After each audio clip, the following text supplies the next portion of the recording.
they're like automatically. Sweet. Well, Hey, Katy, how are you? hi.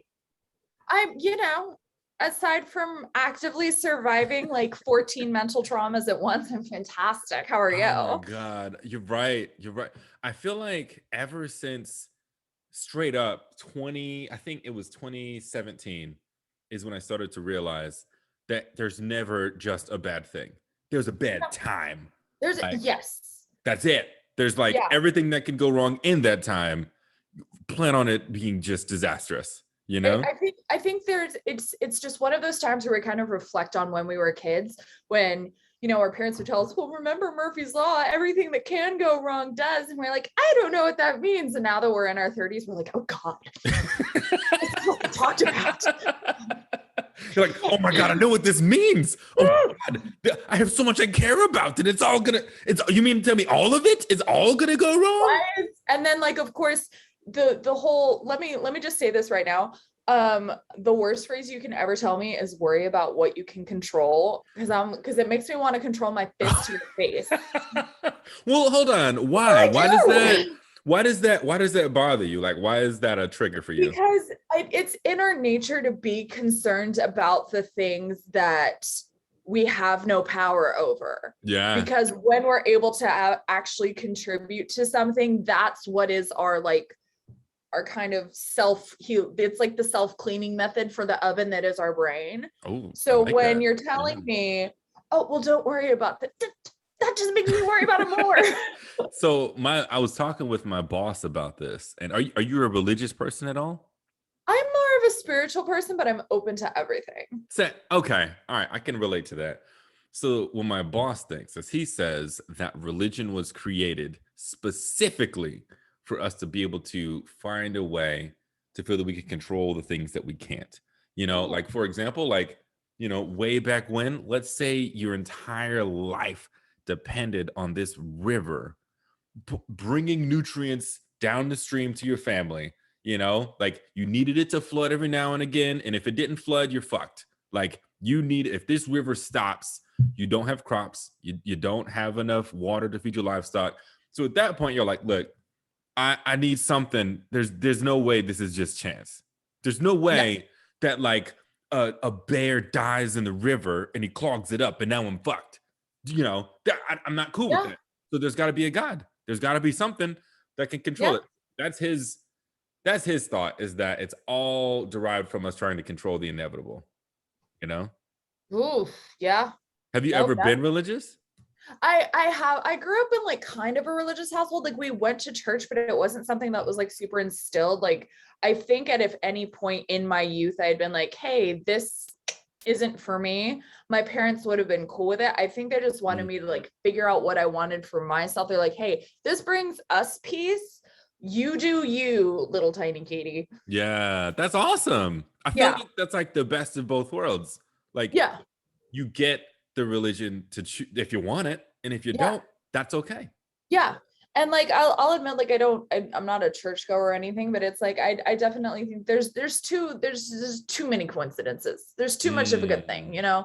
But I also, it also kind of gets, especially like this week when it feels like the world is ending, you're like, okay, what's the point of this? Like there's got to be a point in there. Are you gonna tell me what it is at any point? Right. It's really tough. I mean, I don't even want to turn on the news right now.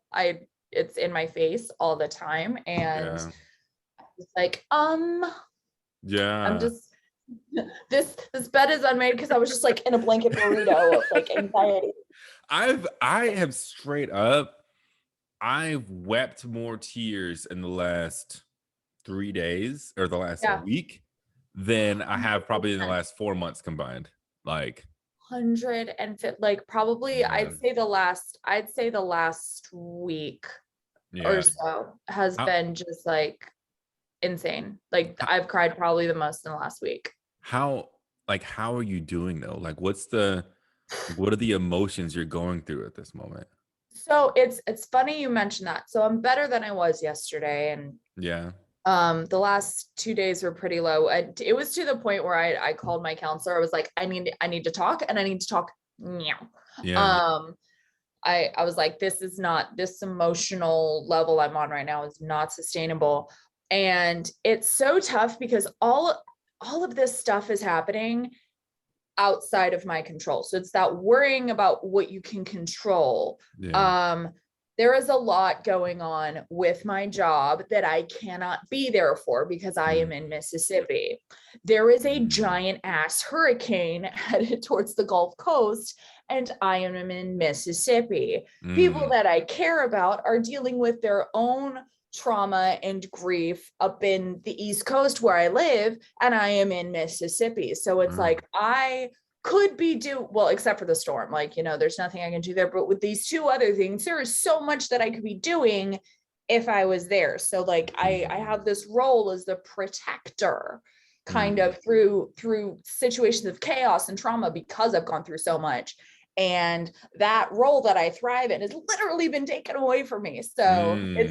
it's the feelings of that, and then the feelings of powerlessness because I can't help where I feel like I would be best at. So Yeah. it's Yeah. trying to reconcile with that, with the understanding it's like nobody at work hates my guts because I'm not there. My friends and family don't, begrudge me that I'm down here, and they're worried about me, being safe and all that. So So it's more of like a self-imposed guilt. Like nobody's making yeah, you feel bad, but you still yeah, feel like you should be doing more. exactly. Mm. So what? How? And it's Like, fun. how do you? I don't, well, so I don't know. I've used that word, but like, how do you cope? Because like, because there's two different ways I can tell that you're seeing it, right? Which is like you're looking Mhm. at it from the logical standpoint, which is like, hey, I'm in Mississippi. There's nothing I really can do. Like, I can't come in and work early. I can't stay late. I can't do anything because I'm in Mississippi. I can't be there in person for my family because I'm in Mississippi. But the emotional part, like that cognitive dissonance, it's not jiving. Like there's even though you know Yeah. you can't do it, you still feel like you should be able to. So like, how are you coping? Or are you just suffering? Are you just suffering? So what I talked about with my counselor is kind of just like taking a moment of pause and going, okay, the feelings I have right now are not about me. Mm, Um, there is this awful situation happening. It's not about me. There's this yeah. other awful situation happening. It's not about me. Just taking that, I've literally like stopped in my car, like in the parking lot of the grocery store, just to stop and go, okay, I'm doing everything I can. The best thing I can do right now is take care of myself so Mm, that when I am in situations, because if I keep beating myself up, yeah. and kind of like taking that baseball bat to my psyche down the line, when I am actually in a position to help, I'm not going to be at my best. Is that something that you knew, or did your therapist have Oh, to remind you of that? 100% my therapist. Oh my God. Okay. Okay, Let's, because I'm let's like, not give yo, me you're any. talking like a therapist right now. Like, I oh think, shit. but like it was a very insightful conversation. Yeah. And it was like it was really like one of those enlightening ones where it was like, okay. Mm, And I think that is I'm glad I did it because this is something that I've always believed is that in those greatest, scenes of chaos and trauma and grief and loss, that's where you're going to find the biggest lessons. mm. The more shit that hits the fan, the more opportunities for lessons that there are. I've always believed You've that. always believed that? Like that was instilled in me, I think, from the time I was a teenager. My mom taught me that. Wow. She said, every time the shit hits the Wow. fan, say thank you because there are lessons to be Okay. learned. Jeez, So, yep. your mom Mama sounds Carolyn knew what was up. she's a badass, man. I met her and she was so She nice. loved you. She was She so nice. loved you. Like Like just she still asks about you. no, she does not. I met She her for like does 10 too. minutes. Oh my god. Well, because I told her, well, because she saw too that you and I did like the whole like reenlistment thing or whatever. And Yeah, she's oh like, that's true. I, That's I right. just he's just the nicest and he's so sweet and blah, blah, blah. She's like, how's he doing? So there's different ways I wanted to ask, but you brought it up. Okay. I still have moments where I'm so proud and so honored that you asked me to do that. And I still think back and I'm just beaming. It's like one of the best things I've been able to do. Like, That you was know, the most fun day it ever. was so great. And there's also the other part that's like, I just froze for like 30 seconds. And honestly, we can laugh about it now. We can laugh Dude, about it now. it's hilarious now. It did not void it. It Yo, didn't it void it. didn't. The You're right. paperwork still got signed. That's This true. country is still stuck with me in its service. It's just so funny we're that like good. I know you saw me where I practiced with your friend in the suite and I did it fucking perfectly. I was perfect. Like I was on beat. I had been practicing all morning and I'd known it the day before. I was like, all right, and then I did it perfectly. 30 seconds before it starts. And then as soon as you say, all right, Nick, you ready? I'm like, yes, I'm ready. Let's do it. And we started chopping it up. We were having fun. We were making jokes. Things were great. Things were light. And then you say, all right, Nick, it's time to do this. And I don't know. I saw stars. I saw like the universe. I started thinking about like my birth. You know, I feel like I saw things I shouldn't see in that moment. And then I come out of that and you're looking at me and I'm looking at everybody else. I was like, how long has it been? Am I still here? It was, and why was I trying to memorize it? Is there a country left to serve? Like what happened? Was this, you know what it was? Thanos snapped, but it didn't like hit all the way. That's it. That's it. It was like a reverberation, whatever it is. It's still. I want you. Okay, speaking of that, now I want you to tell the story of how we met. Oh my God. Okay. All right. That straight up. I teach right now. I teach at a college university, and every student that I get, I kid you not, they know this story. Yes. I tell them all. They have to. It's an important story. One of the best days of my life. Yeah. Best days of my life. I still count it. Like there's like birth of my children, this day. Like that's like you're like kids barely squeak out above. Like if they weren't as cute as they are. They're cute kids though. They're cute babies. If they weren't as cute, this day might have won. Straight up. I love my children, but like just if they were like, half as cute, I think this day would have topped it. So this was 2016. Had we known each other before this? I don't think we had. That was where we met. Yeah. All right. So 2016, you're working public affairs, and I didn't know this about you. You didn't know this about me. I have been obsessed with Marvel. I had been it's giving me life. I didn't know how much it meant to me, but I knew it meant a lot. Was that the case for you too? Were you also a big Marvel head? It was. I was really big on the Marvel movies because I just loved how they were so accessible to everybody. Yeah. Like you see a lot of franchises where like the diehards are like so, tied into the comics or the graphic novels, and it's only certain things are only for a very niche crowd. Marvel never did that. Marvel was about inclusivity in the audience. It Absolutely. was, if this is your first time seeing a Marvel film, welcome to the party. We are going to explain things to you that help you make sense, but it's subtle enough to where the people who have been here since the beginning don't feel like they're getting beaten over the head. Right. A really good example of that is Thor Ragnarok. I had never actually seen Thor or Thor Dark World, and then I saw Thor Ragnarok. No way. Are you serious? And I literally only had to turn to my friend and ask one question. I was like, oh my God. Hey, who's this guy? Oh, he's so-and-so. Oh, okay. All right. Dude. That's literally it. That's it. And you got it. You were not out. You were not confused. No, not even a little. Wow. That's amazing. Because they tied in so much from Avengers and like all this. It's like, oh, I get this reference. I get that one.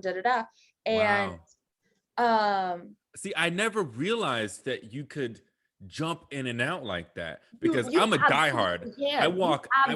Can. Dude, that's amazing. There are a couple that I still haven't seen, but I know that if I jump back into it, I'm not going to.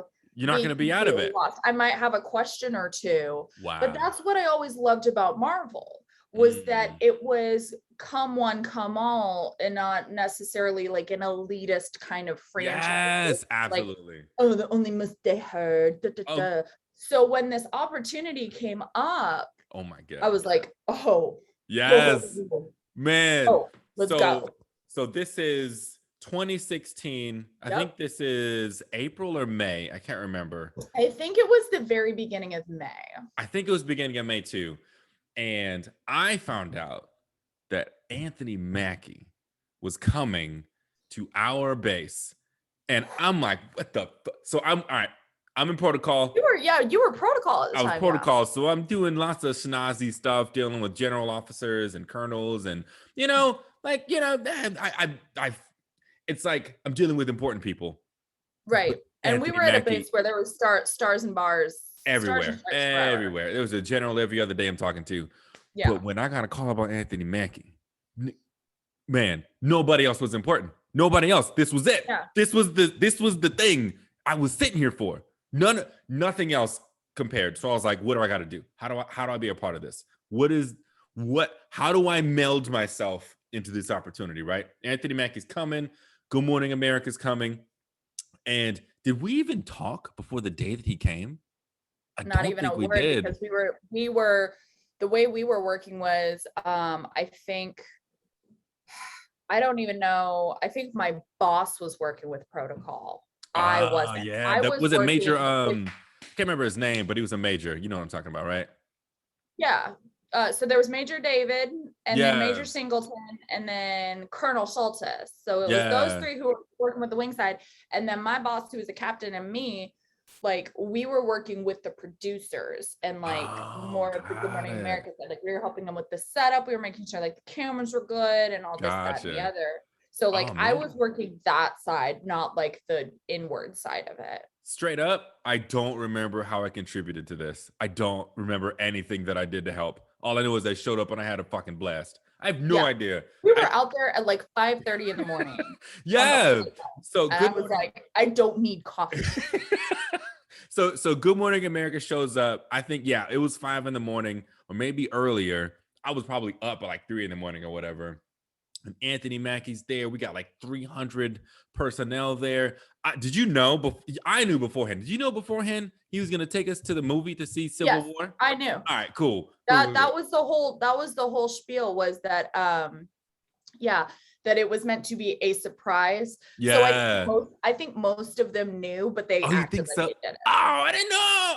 I thought we were the only ones that were in on it. They all knew? I think like a few of them knew. Oh, man. Like, I know several of them didn't. Okay. Well, I mean, that's probably one of those things you want to let your commander know, like, hey, I'm going to be out for the, half the day. I think the commanders knew, because they had to be like, oh yeah, you're sent home for the rest of the day. That makes sense. So, all right. So let's set the scene. The sun's not up. We're outside. Hold on. People are showing up. There we go. All right. I love it. I love it. What's happening in that room right there? All right. The sun is not up. There's hundreds of people outside.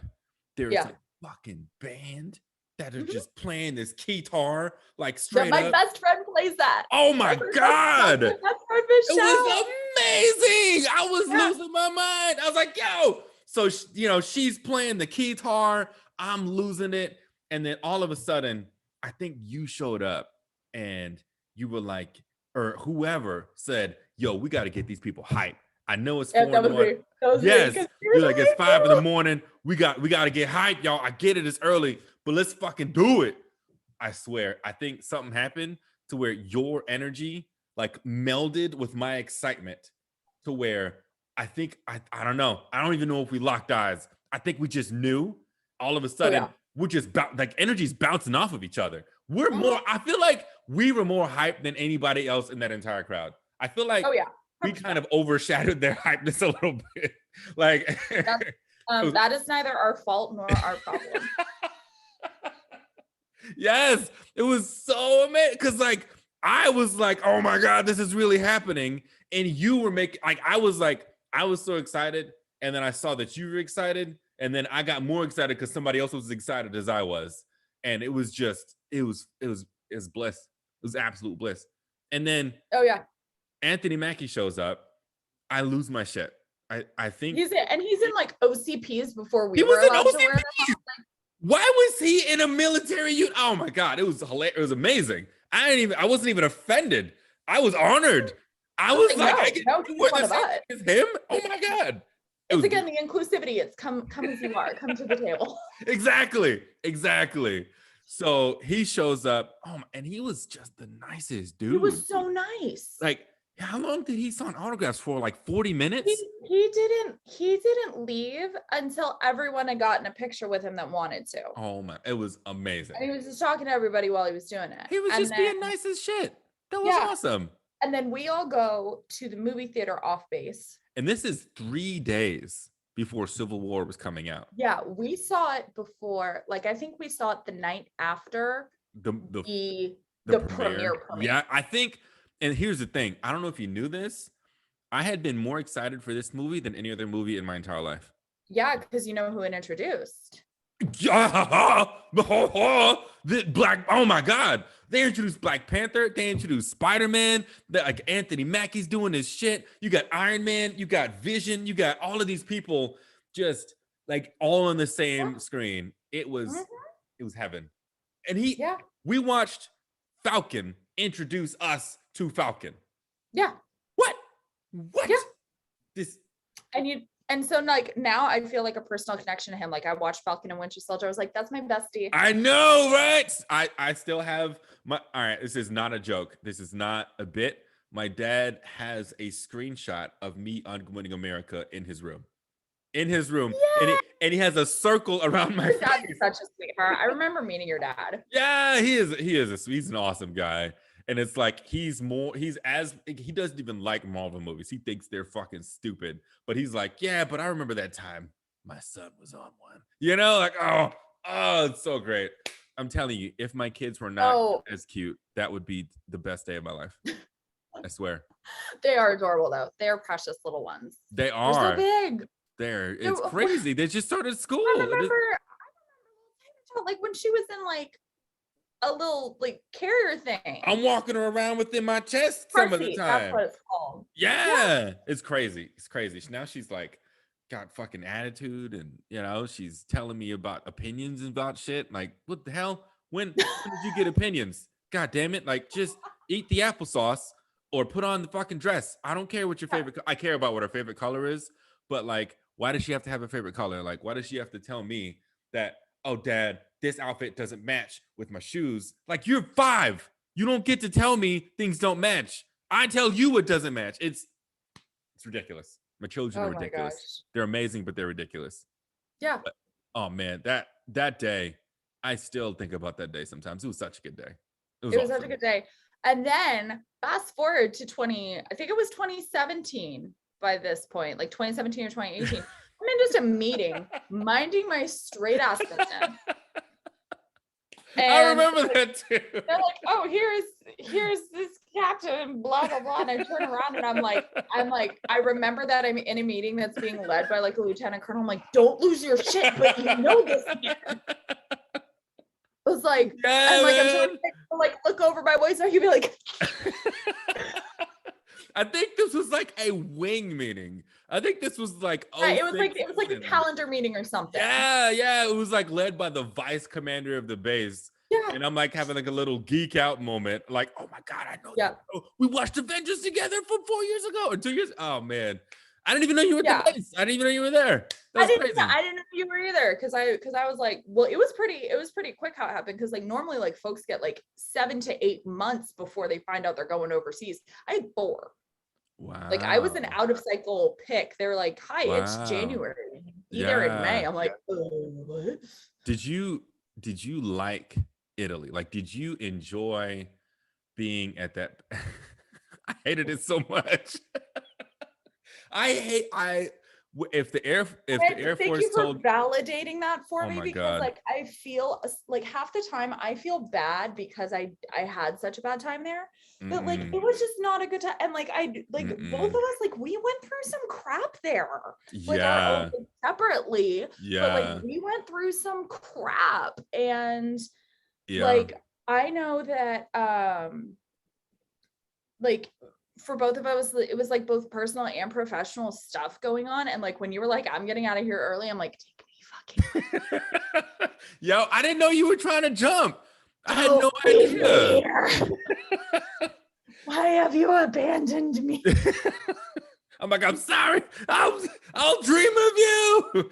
Man, it was terrible. Like if my job told me, hey Nick, we need you to go back to Italy for 3 years, I would say, Bye. I'm getting out. Goodbye. I'm finding a new career. This is it. Because Have a good time. are you still like a force support? Yeah. So Come work with me. I work with nothing but force support and services now. where are you at again? I'm a Dover. Oh, word. Okay. I had no idea. Well, I'm a so Dover. There's a next, lot there. I'm probably gonna go to Barksdale, most likely next, because I got my children here. I Weird way want to to. pronounce Dover, but that's fine. I'm just like, I want to be close to my children. You know what I mean? That's Oh, that's yeah. kind of the more important thing is, Okay, yeah. But again, if they were half as cute. if they were half as cute. Oh my God. Dover. I'll see this. Dover. Whatever. They'll be fine. They have a mother. They'll Be be all right. Bye. Seriously. For legal reasons, this is a joke. But like straight up, man, I would never, ever work back in Italy. No. I would never No. do it. I feel like because people hear it and they're like, oh my God, you're gonna drink so much wine and do this, that, and the other, and blah, blah. And don't get me wrong, the they travel don't tell you was why you're great. drinking wine. Right.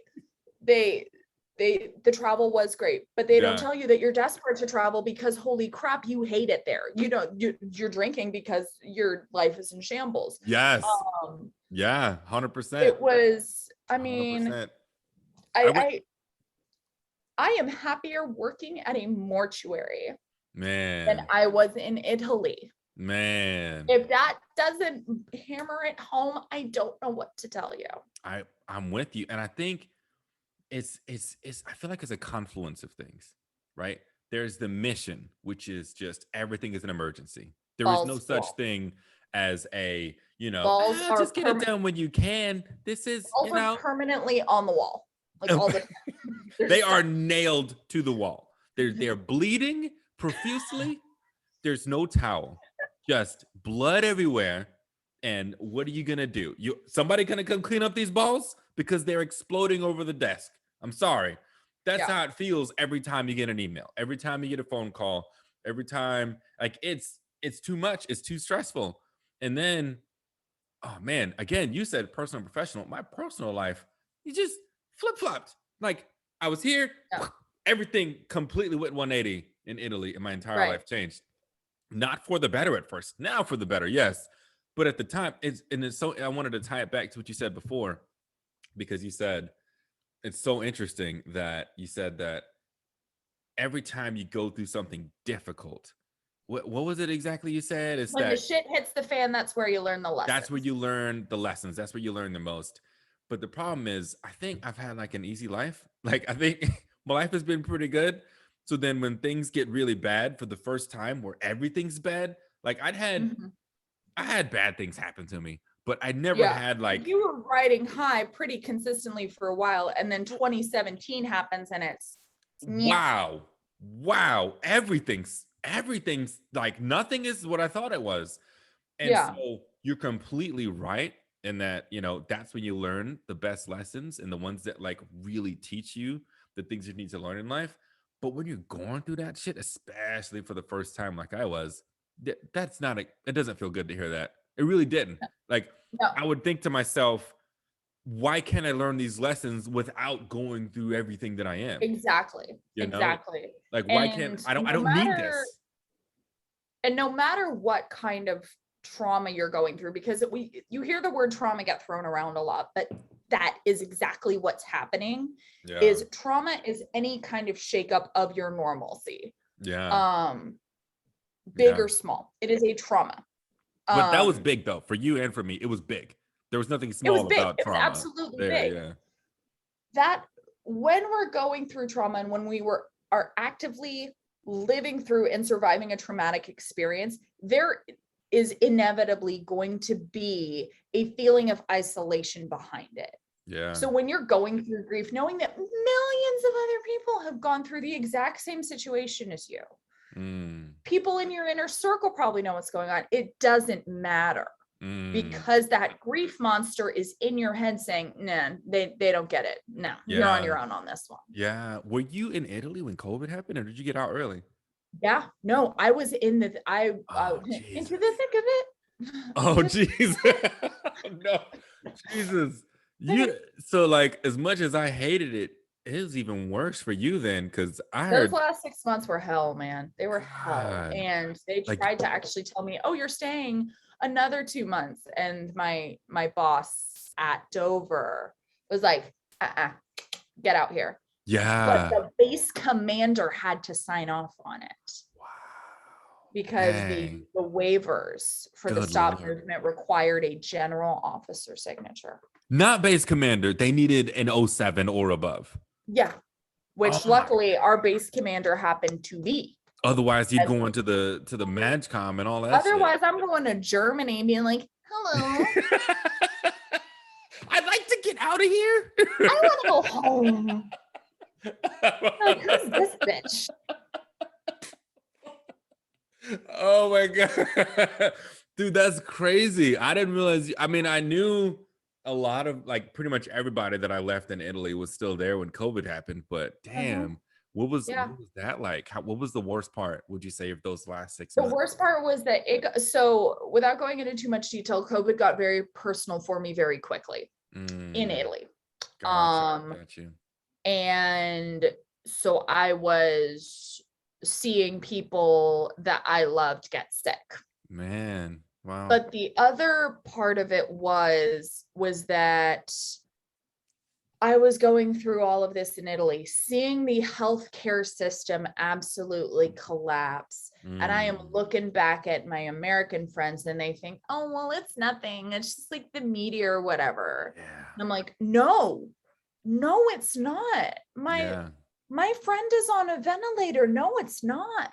Jeez Louise. Um, Yeah, that's and pretty we're personal. still dealing with that.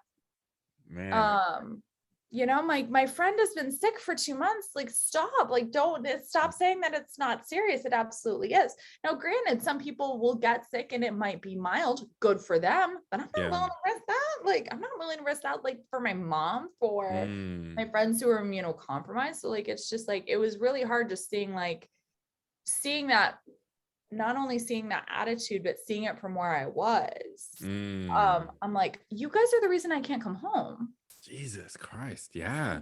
That's got to be a different level of infuriation. Oh yeah, Like, not only 100%. are you not taking it seriously, but if you were taking it more seriously, I might be home right now. Yeah, exactly. I was supposed to leave Italy on May 8th of 2020, and I didn't leave until July 8th of 2020. And they originally wanted to have me leave September 23rd. And Dang. when I'm not even kidding you, Nick, when I found out that they were extending me to September, I had a breakdown in the studio and had to cancel the Man, rest of my show. I couldn't do it. that's real, man. So I was like, That's I real. can't be here anymore. I cannot be here in this Yeah. environment, in this Yeah. country. None of that. I remember seeing on the news like literal like military like Italian military vehicles being utilized to transport dead bodies because there were so many people that were Mhm. dying. Like is that an Yeah, accurate representation of how bad it was out there? it's an accurate representation of how bad it was, but not where we were. Like, Okay. it was not as bad at the Pordenone hospital, but it was bad. Yeah, yeah, yeah. Um, Yeah. So their it's bad enough to ICU, where like if that's it what's was going on my in the understanding country, that for a good amount of time, their ICU was full. That is my understanding. jeez. Like, in the first wave. I don't know how it happened, like, after I left, but Yeah. Oh man. Jesus. That's I'm glad you made it out. I felt when I made it here in August of 2019 and then COVID happened. Like, so I made it back in August of 2019 and all I cared about was take. So I don't know if you knew, I don't know if I explained, but like I left because my mom right, was terminally ill. So I right, didn't give a shit about anything. I mean, I cared about this job that I have now, but that wasn't the point of me being here. It was right, to take care of my mom. right. So from August 2019 to when she passed away on December 31st, 2019, the day before 2020. I did not realize that I didn't realize it was that soon after you got there. Yeah, it was It was fast. Like I I moved her in with me after, like, I think in October, I think, or maybe November.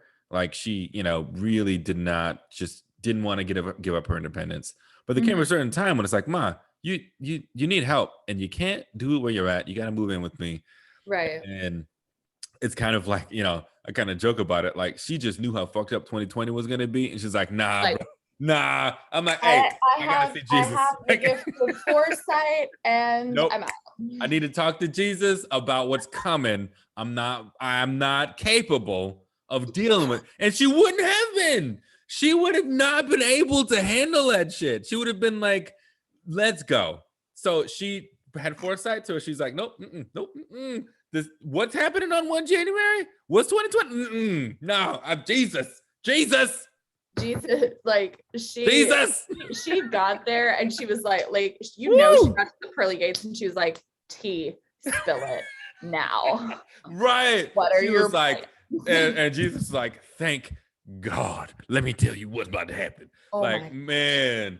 So between August and 31 December, all I cared about was my mom. Then I right. go through the depression and all of that. The emotions go with grief between January and February. February, I'm like, fuck, it's coronavirus. Why is China acting all crazy? What's going on with Italy? Then March is like, oh shit. Whoa, I'm glad I got the fuck out. Like, like I was like, oh my God. Because here's the thing. If I wouldn't have utilized the humanitarian to get out of Italy You in wouldn't have gotten out of there. I would have missed the death of my mom. I would have been Yeah, stuck. They didn't let God people would leave have. because of they wanted to go see their families. People couldn't even go to funerals. You know what I Yeah. mean? Like I really got out when the getting was good. I really did. I didn't realize it at the time. But yeah, no, that's yeah, because you wouldn't. I mean, because that was really right around the time, like it was end of January, beginning of February, where it was like, because I remember I got sick at the end of January, and it ended up Oh, being the flu. okay. But Confirmed it because was the flu. Like they told you it was the they flu. told me I tested positive, like they did like the rinse up my nose and all that. Okay. Um, Okay. Did they like go? but Did it go? Did it go all the way? Like it was? Was it I painful? cut I cussed that little airman out.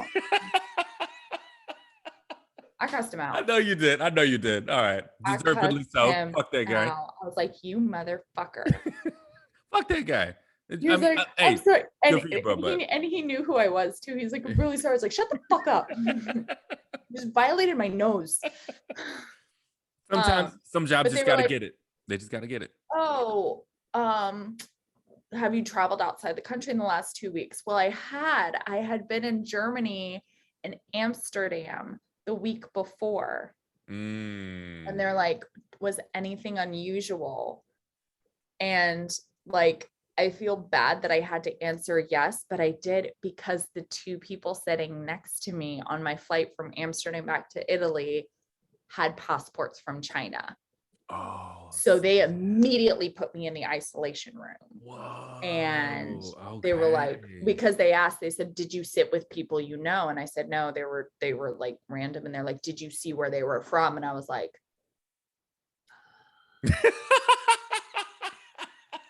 and I'm not gonna lie, like, what if I was sick? But like at this point, I was sobbing because like I didn't know what coronavirus really was. Yeah, And all those, I yeah, was like, I don't want to die. I don't want to be patient zero. I yeah. don't want to see that post monkey. Like it's I've seen outbreaking flu.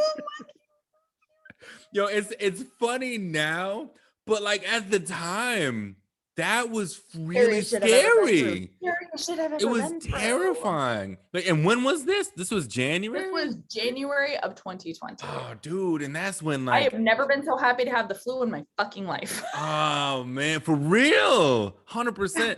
Like I remember when the coronavirus first became like we considered it a pandemic. Nobody really knew how serious to take it. So most people took it really seriously that I remember. Until Right. all of a sudden I realized there's a bunch of rednecks and fucking, uneducated people that aren't taking anything seriously. Right. But the most people that I talked to and the most people that I was like around were like, oh shit, is this the fuck? What's going on? What are we doing? Is this a zombie movie? What are we doing right now? Like So that's, oh my God, I can't even imagine how you were feeling. Like you had Mhm. the fucking crux of it Yeah. next to people from China in the midst of the coronavirus pandemic. Oh my It's God. it's crazy. It's crazy. But like I got back. I had to quarantine for 2 weeks in my new house because I was coming from Italy, but and then there was another again, it was like I think I had been home. I think I had been back for about 2 months and I got really sick again. Mm. But the symptoms were really weird. I was getting really bad fever at night, Oh, wow. but that was it. That was literally the only symptom. I'm like, okay, is this Mm. freaking COVID? It turned out not to be. I was like, this is what I was doing. I was literally like going downstairs and like eating really weird shit to make sure I still had a sense of taste. What was the weirdest Like, thing you ate? I like, gotta know. What was the weirdest thing that you would jump on? oh my gosh. I think at one point, like I couldn't tell, like I had eaten some ice cream and I could not tell if like I had lost my sense of taste. I literally think like I got like a little bit of like actual garlic paste and I just put it on my tongue. I was like, oh my, I gotta know. Oh shit. And then I went, That's hilarious. okay, we're good. That's hilarious. I was just watching this news show called Breaking Points. Have you heard of them? No. They're really good. Like they have like a somebody who is on the right and somebody who's on the left, but they're both very intelligent, very level-headed people who have just different opinions about different things, and they're really good friends. And so they talk about things. It's honestly like the best place for news that I have right now because everything is so biased when Yeah, it comes to everything's like it's there's no such thing as unbiased news anymore. You no. know what I mean? But the guy on the channel just got COVID, and what he came, his name is Sagar and Jetty, I think. And he said what he would do to find out if he was still tasting is he would taste some jalapeno paste or like some jalapeno stuff. So he would just shove it in his mouth. He's like, huh, nothing. Okay, got it. I got COVID. You know what I mean? Oh And so my God. how he found out he was over it is he just shoved some more, and then he's like cleared the nostrils, starts crying. Okay, I'm back. Say like a giant like thing of wasabi paste, just like Exactly. Oh man, I've never had it. I'm glad I never had it. So have you had oh, it? same. No, to the Okay. best of my knowledge, I haven't, and I got vaccinated really early. So Oh yeah. if Miss Delta comes for me, Yeah. um, Yeah. hopefully it'll be at least minor. Well, the statistics I've seen, I not a research person, I'm not a scientist, but just from what I've heard about, is that like with the vaccine, at first they were advertising it to be 98% effective to stop you from getting sick, Right. which now obviously that's not the case. So what they're saying is with new variants and with new blah blah blah, that's changed. So now it's more like 50% chance not getting sick, over an 80% chance of not showing any symptoms, and then over a 90% chance of not being hospitalized. So Yeah. I'd say it's worth it, right? Yeah. I keep seeing these things like, well, it's not stopping you from getting sick. I'm like, it's stopping me from dying. Yeah.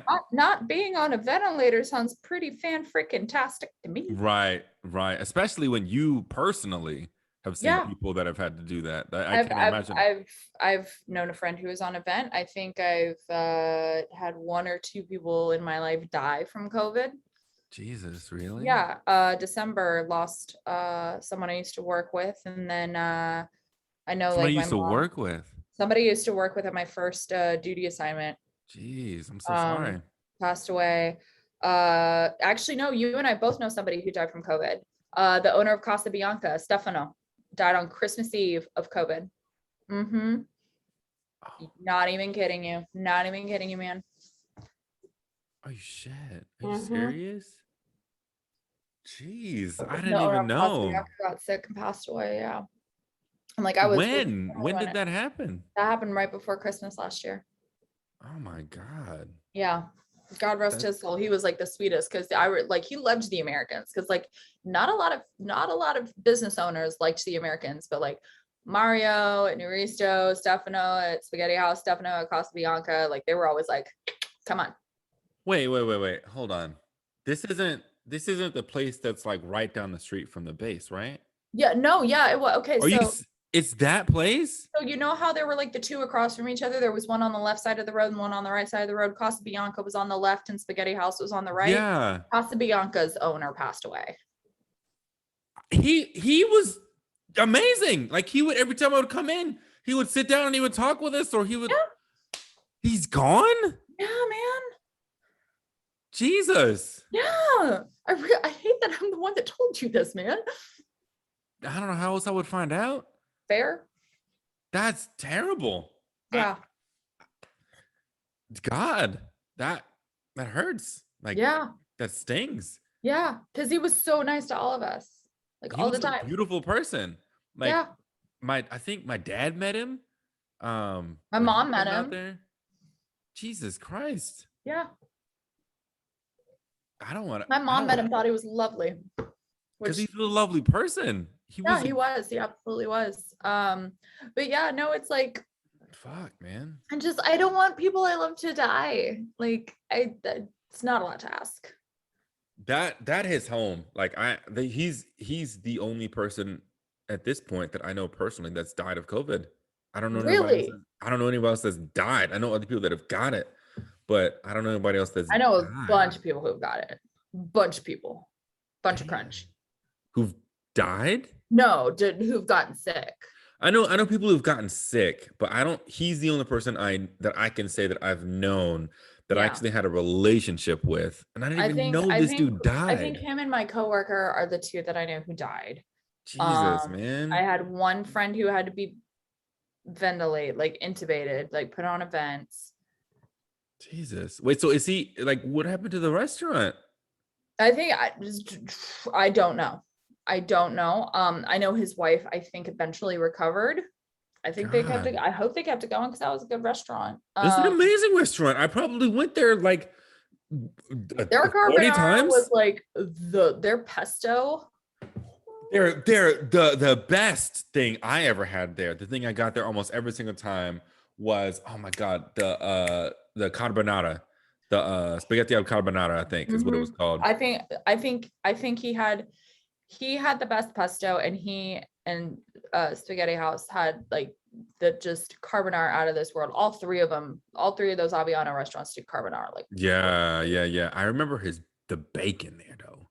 Like, it was fucking caramel. It was caramel. It was candy bacon. It was bacon that's made out of sugar. I don't know how he did it. I don't know what magic he made. Sorcery. It He was Dr. Seuss. That's not the right doctor, but you know what I'm talking about. It was Hogwarts bullshit.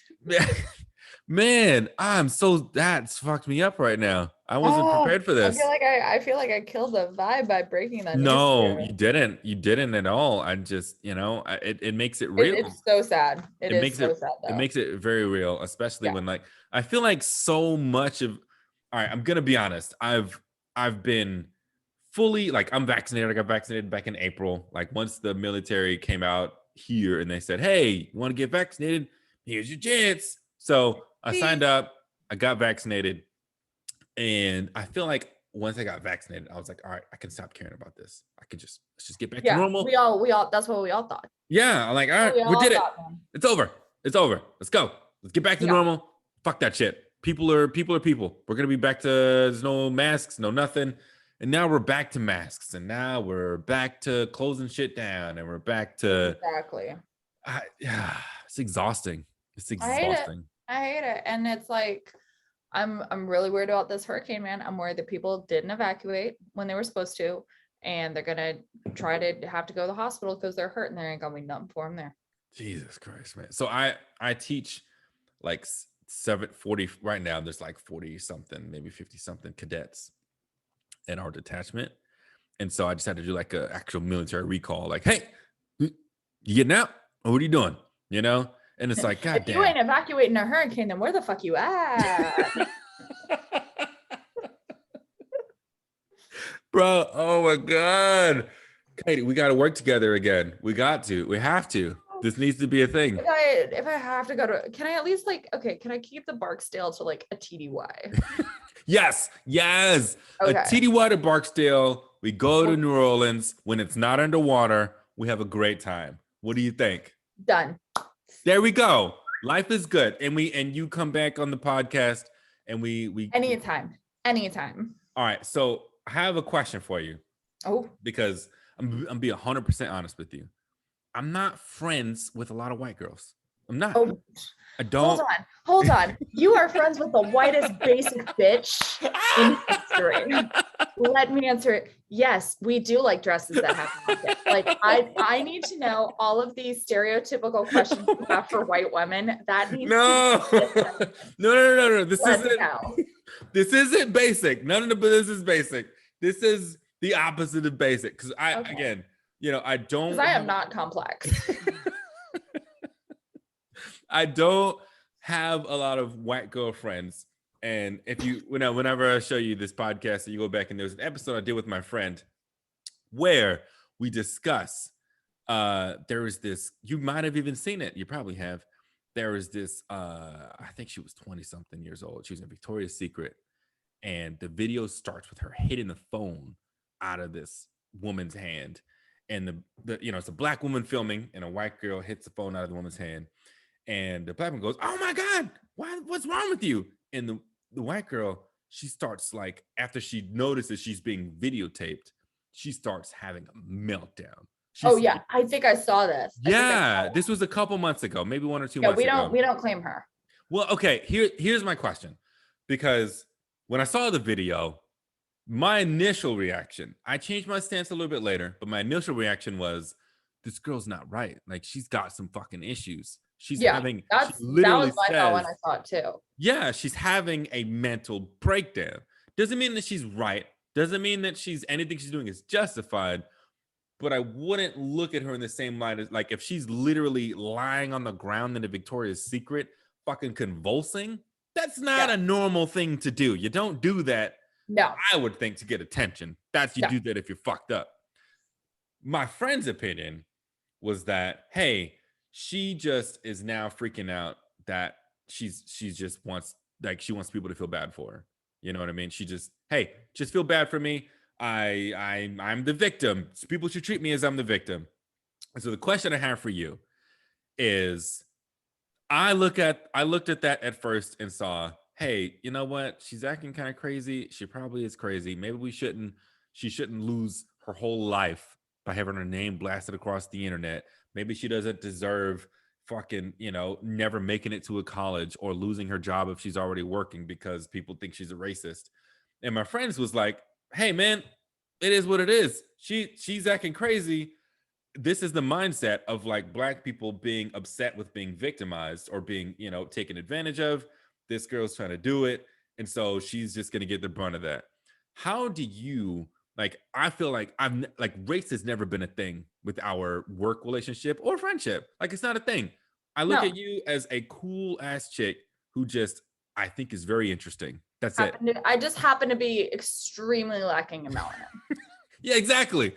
And when I was thinking about, like, man, I really need to do a podcast because I've been feeling a lot of emotions and I want to get some things out. I thought, man, Katy. And then secondary, I was like, oh shit, Katy's a white girl. I could ask her about this. I am. That's her checked. So it's like, how do you feel about the Karenisms of today? Because I would say you're the opposite of a Karen. But you could easily be lumped into it. You know what I mean? Let me preface this with my beliefs. 3 simple words, and that's Black Lives Matter. Okay. So let's just make that clear. Okay. So I actually think you're both right in terms of that situation. Mm-hmm. I do think she was having a hysterical, maniacal episode that was a mental health break. Yeah. I also think that she worked herself into that frenzy because she was panicking, not only in the fact that she was being held accountable for her actions, but the fact that she was panicking because of what was going to happen. Was she in trouble? Was she doing this, that, and the other? She was able to, like, see clearly for that part of it, even if she overreacted. Right. So, and that scared her and worked her into such a frenzy that I believe it actually did cause a little bit of a mental break. So I would agree with that. It crossed that line into, okay, this actually requires, like, medical assistance. Yeah. But the fact is that white women, and this is just my opinion, systemically over the years, white women have felt so much like they have something to prove against white men that they have pushed themselves into a spot where we have a chip on our shoulder that blinds us to the struggles of persons of color, especially women of color.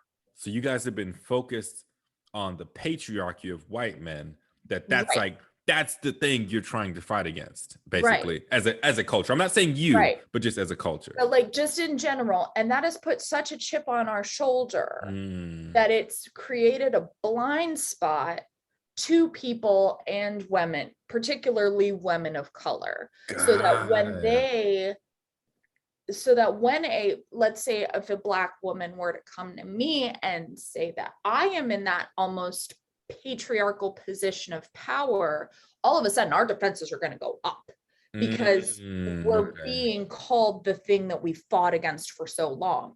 that Now, makes let me sense. be clear. If we're being the thing that we fought against for so long, that sucks and we need to change our shit. Right, It is right. the extra problem with that is because it causes us to put those walls up like that. We are then Mhm. now putting it on Black women, Latina women, Asian women, women of color, to that they have to construct their narrative to meet us where we are instead of white women meeting them where they are. That is the most articulate answer I could have thought about. Like I never even considered that.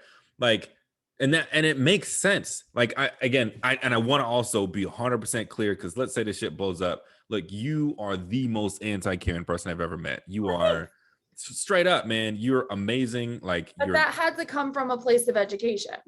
Oh it had yeah. to, it had to come from some lessons learned because I was very much raised in privilege. I did not I made jokes with my friends that looking back I'm like, no, those were straight up racist, but I didn't Mm. think they were at the Right. Why time would because I you was 13 know? years old and kind of stupid. And if I could Yeah. go back and apologize, I absolutely would. Mm. But And who would you be apologizing to? I Like you would didn't. honestly, I would probably apologize to the other students in the class who were Asian, Hispanic, Black, and go, you know what? I said shitty things. Like, I Even said if they shitty weren't things. there, like even if you didn't say it to them? Like, if they were in the room, like, period. Because it's like, Mm, you know what? We were a very predominantly white school. And mhm, if I played a role in making their experience uncomfortable simply because of their race, mm. fuck me sideways for that. Like, that was shitty. So Um, I like that you take that perspective, but there's another side to that I had with my friend, and I heard it from somebody who I disagree with on 90% of the things that she says, which is Candace Owens. And she told a story about how she's a black woman who's I know.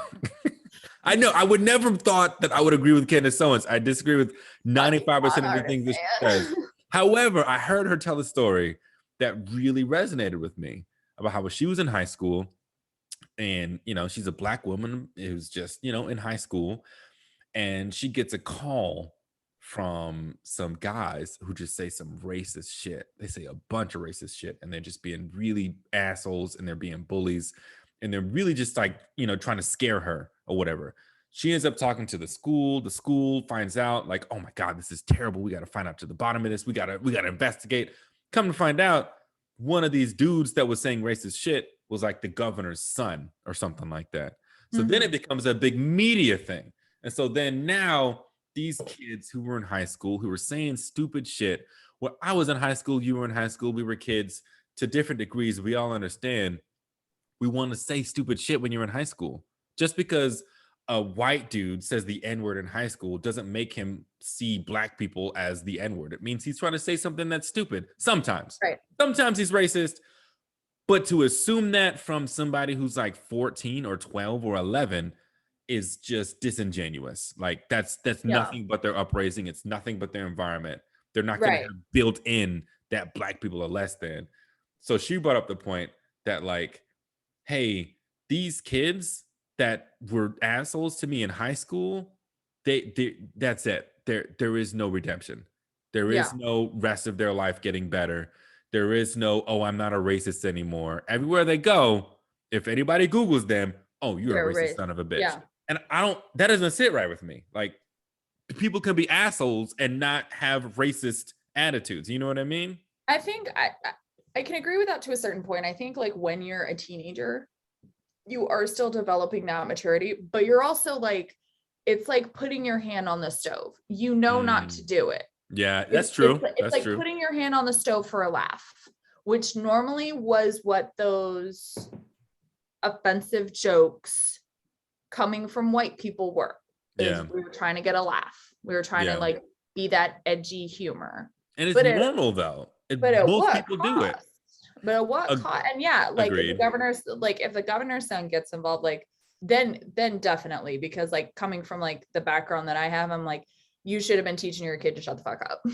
Right, right, right, right. Like you should have known better. Like what are you gonna do stuff that's gonna make your daddy look bad? Like Yeah. that sort of thing. At some point you learn the difference between right and wrong, and it doesn't happen when you're 16 years old. Mm, But there is that thing of thinking that the rules don't apply to you because you're young and invincible. And even 100%. and that can go even still into your 20s. Look, I will own my piece right now. I privately in my car rapped certain words of Kendrick Lamar songs that I would never absolutely repeat again. And nobody should fault you for that. I Nobody don't should even look at you differently. Like I you, don't I don't I it's a don't dope do it now. song. I don't do it now. I don't like saying like if that word comes up, I'm like, but Yeah, yeah, yeah. I like wouldn't post it on even if I'm alone YouTube. in the car, even if I'm alone in the car, I Right. admit I'm just like, Oh, real. So because and here's yeah, why. Because if I allow myself, first of all, that's not my word. Second of all, yeah. I am aware of the flaws of the human vernacular, and this Mhm. is the argument to, well, can I say it when I'm in the car and when I'm rapping it alone in the song? And no, and here's why. Because if you are Mm, saying it when you are rapping it in a lyric, you are going to say it in a lyric when you're in front of other people, okay. Okay. because you're programming yourself to sing along to all of the words, and then you're Yeah. going to say it in front of other people. I didn't realize like I don't know. That's like kind of how That's why I think you can't rap it. I get it. Hey, look, I get it. I didn't even realize kind of, to a lesser extent, there's a lot of privileged white people that don't understand the plights of black people. I don't know that was a plight of white people. I didn't know you guys had to like have this thought process of like, can I say it in my car by myself? Like I'd have just assumed you would. You know what I mean? On But yeah. but on the flip side of that, if that's the biggest plight that we're having, we're pretty fucking privileged. All right, fair enough. Fair Yeah. enough. So I want all right. So he, I'm not scared when I get pulled over. I can take the 3 extra seconds to yeah. not say those certain songs Yeah. from Good Kid, Mad City.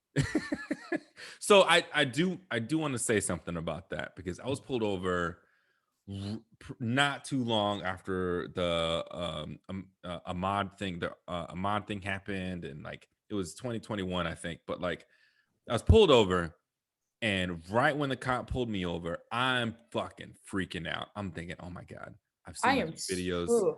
I've seen all of this shit on the news. I've seen all of this. Oh my God, this could be it. Is this it? Oh man, what if this guy's a racist? What if I don't get my hands up enough? What if he thinks I have a gun? And it was the most benign stop I could ever have.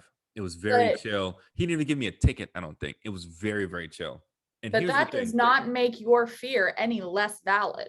Well, agreed, but I think there's two parts to that.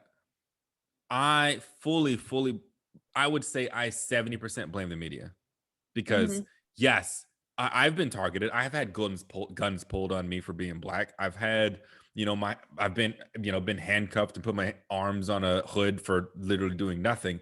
But those are absolutely like the exception rather than the rule. Yet the Mhm. media, like I've watched so many black people die on the news. Yeah. I've watched people lose their lives on television and on YouTube and on all of these things to where now it's like made me think like that's reality, when in reality like that's an outlier. Like I don't think that I don't I'm gonna be honest. I don't like cops. I don't like regular police. It makes me uncomfortable when I see It them makes following yeah. me. I start sweating a little bit, even if I'm not doing anything wrong. But I do believe that most cops are good people. I do believe that most cops are not out there trying to kill me and are not going to shoot me because they think I'm a threat, even though I'm not. There are outliers, though. But if you look at the media, especially what black people see and the way black people are portrayed, it's like, oh man, if you're black, you there's a 40% chance you're gonna get shot. You know what I mean? Like I thought about that after he left, and I was like, why was I so stressed out? Like, I haven't had a bad incident with a cop in fucking 14 years. Why was that so goddamn scary? And it's because of what I've seen on television. You know what I Right. mean? And I think that I don't think that the plight of black people should be minimized, but I feel like it is absolutely at times blown out of proportion. I think at times we are like it's capitalized. It's like people are utilizing it for their own purposes instead of actually highlighting the actual plights of black people, you know? Let me ask you a question, and you don't have to answer right now. Like maybe we can marinate it and talk about it again. Do you Yeah. think that your struggles as a black man have been turned into a talking point by the media at times? Oh my God, yes. Okay. 100%. And it's exhausting. It's Yeah. fucking exhausting. Like the fact that I'm black and I have struggles is a reality that I have to live every single day. But to see so many different, like, okay, you see Amazon come out and they say Black Lives Matter. They put up a banner, they changed their logo on fucking Where they get Facebook. me is like when Petco jumps out and says like we stand with the George like after George Floyd, Petco coming out and telling me about Black Lives Matter, like cool. Petco, what have you? How are you contributing to this, Petco? Petco, what have you been doing wrong? What are you correcting, Petco? Like, what Petco? How are you? Like, you don't have my Blue Buffalo wet food. You support corrupt cops. Like, what the fuck?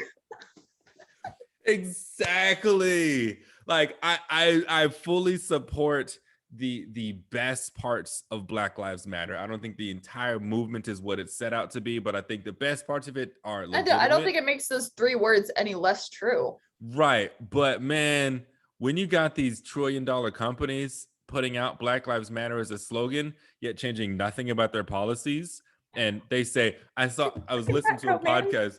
I was listening to a podcast the other day. It was funny as shit. And they were like, you know, we're polluting the earth. We're destroying the crops. We're fucking up just the entire planet and fuck our actual employees. But we just hired 2 lesbians and 3 black people. Look at that. Look at that. Look at our board. Look at our board. We got a diverse board. Fuck you. We're like, oh my God, it's gross. It's gross.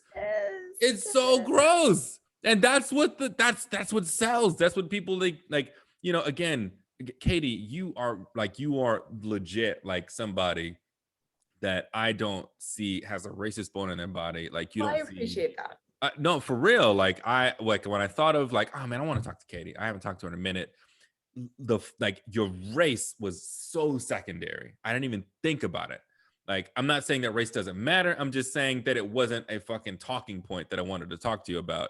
Right. And so all that to say, like, you straight up, you embody what I think the way the world should be. You and me. It's like, we're people. That's it. We're different. I would like to talk to you about our differences. I would like to understand how we're different, but like, that doesn't need to be the point of our relationship. And I feel like that's what's happened in the media is that our differences is the point. That black people are having problems is being capitalized on. That, you know, it's gross. I hate it. I fucking hate it. It's like what it's and we want to have, and especially for white people, we want to show allyship in a way that is not only constructive to the conversation, but not self-centered. Because I'm not going to like post this podcast and go, look, I have a black friend. Right. Or if somebody, like, let's say one day you do something problematic because you were absent-minded and you're like, no, look, I got a black friend. Look at my, like, that's not really the point. You know, if somebody says, accuse me of having racist white people, I'm not going to say, yo, I got a white friend now. Hey, how you going to say I'm racist? How you gonna say I'm racist? You did not see Katy? I'll be like, next white friend here. Hi. How may I help you?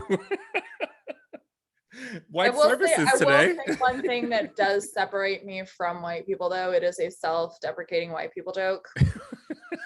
I need this to be like on the record right here and now. Yeah. I season my food. Why? Oh my God. That is the funniest. Not just with salt and pepper. Do you use Tony Satchis or what? However you say that shit. Okay, so sometimes I use Tony Chachere's or however you say it, but keep in mind I've been stationed on the East Coast for so long. Yeah. I'm an Yeah. Old Bay girl. Yes. Yes. Okay. You know what you're doing So now. like I There have you the Old go. Bay from like Sam's Club that's like literally like this Yes. tall. Yes. Oh my God. I Like bet your if food be they so had like a tasty. gallon drum of Old Bay, I would buy it. I Beautiful. put it on my Beautiful. popcorn. I put it on my shrimp pasta. I put it in my scrambled eggs. Oh man. It goes in Scrambled every. eggs? Old Bay and eggs? Oh yeah. I've never tried that. No, what I do is I have a rosemary salt blend. That's rosemary, sage, garlic, lemon zest, obviously salt, Ooh, blend it up in a food man. processor. You put that in your scrambled eggs. Oh my Oh God. baby. Oh my God. I'm going back to rewatch this to make my eggs tomorrow. Like I Yeah. gotta, like, oh my God. You said Old Bay, lemon zest. What else? So you can do Old Bay or you can do rosemary salt. I'll send you the recipes. So the rosemary Yes. salt is rosemary, sage, garlic, lemon zest, and salt. And I think that's it. That sounds so good. I bet I can make omelet out of that and just fucking rock socks. Oh Rock the yeah. socks off of people. That sounds amazing. I gotta try it. Good. Yeah, no, man. I bet, yeah, like straight up. I think the whole point I was trying to make is that like I think, when it comes to uh interracial community, it we focus so I feel like our differences needs to be acknowledged. Like let's just not ignore the fact that I'm a black man and you're a white woman. But Right. like if that's the point of the relationship, there's something wrong.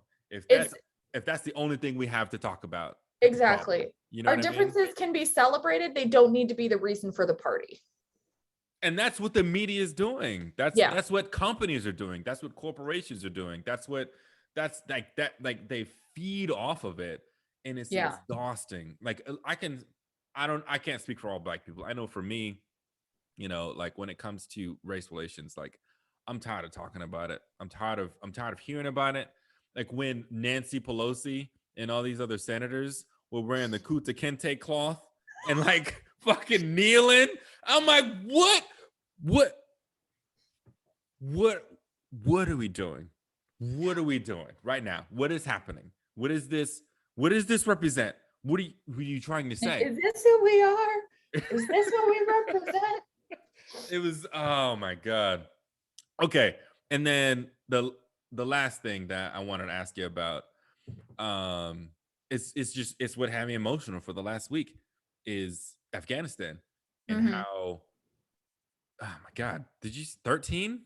13. We lost 13 We lost in the 13 of last our couple of 13 of our days. brothers and sisters. It was not just men who were killed.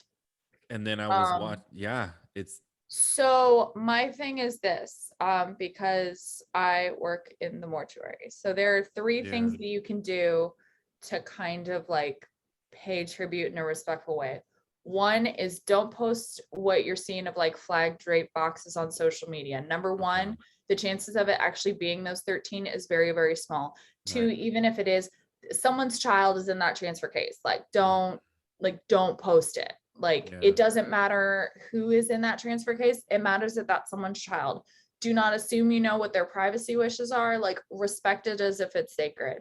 yeah. So like don't like if you see like posts getting shared on social media, just don't share it. Like don't share those photos. Okay. Because it's probably an old photo. Like the one I'm seeing is actually from like the late 1990s. Like the photo where it has all the different draped coffins. Yeah. So the one that I'm seeing right now is actually the photo that I saw this morning is like, God bless our 13. It was actually from Kobar Towers. Yeah, I saw that. I was like, I counted it, and it was more than 13. It was like Yeah. like 18 or 20 different Yeah, coffins, and no, I'm like, this that isn't was even. that was Kobar Towers.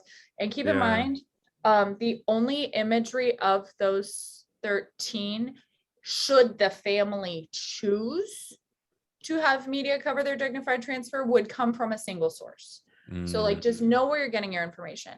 Okay, Two, that's good. the second thing is that now this is not the time to politicize, like this is on Biden's hands, this is on Trump's hand. No, this is on the terrorist group Right. that Right. that did the blow, that did this, that did the attack. God. They That are has the one. It's their fault right now. Can that we all is just agree that it's just their fault? that has literally been boiling my blood, Mhm. that people are trying to politicize families. Yeah, This is like, these are mourning families. These are exactly. brothers, these are sisters, these are friends, these are cousins, these are homies, these are roommates.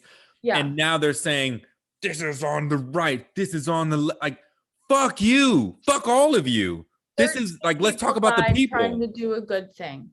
Can we focus on what we is the known enemy, which is the people who did this attack? Exactly. The Exactly. third thing, and I think this is the biggest thing, is that obviously, like you said, people are having a bunch of feels right now. We're Yeah. having the big sad about it. Yeah. People need to know that it is absolutely okay that even if I never set foot in Afghanistan in my entire life, Same. but you bet your ass I was talking to a counselor about it yesterday. Yeah. Even if Yeah. you feel removed from it, if it is making you feel emotions that you are uncomfortable with or that you can't shake, absolutely get some professional help. There's so many resources for veterans, for active duty, for folks who have no connection to the military. There are resources for so many people that are low cost or even free. Yeah. Talk to somebody. Like Yeah. that's it. Absolutely. Like Absolutely. that's I'm gonna step off my soapbox, not my belt crate. I'm not doing that challenge. No, Nope. don't do that. That's one of the worst challenges I've ever seen. I know. I see Like nothing that's but worse than the injury. cinnamon challenge. Worse than the cinnamon challenge. People, I saw a dude with a swollen cheek the size of a softball. Like what? Okay. Anyway, not the point. Um, that's the thing that's been driving me. And I think it's that, like, I've been in my feelings about like Afghanistan and what the last 20 years have meant. And I've got friends that I know that have lost friends. I haven't lost anybody because I've never deployed, but I know people personally, close friends, who have lost people, who've lost brothers, who've lost whatever, like over the last 20 years for sure. Right. And then to see, I was never, I voted for Biden for sure, but he wasn't my first choice. But No. then to see the way that he's handling things now, like he is the first president of the last four: George Bush, Barack Obama, President Trump, and now President Biden. And Biden is getting us out.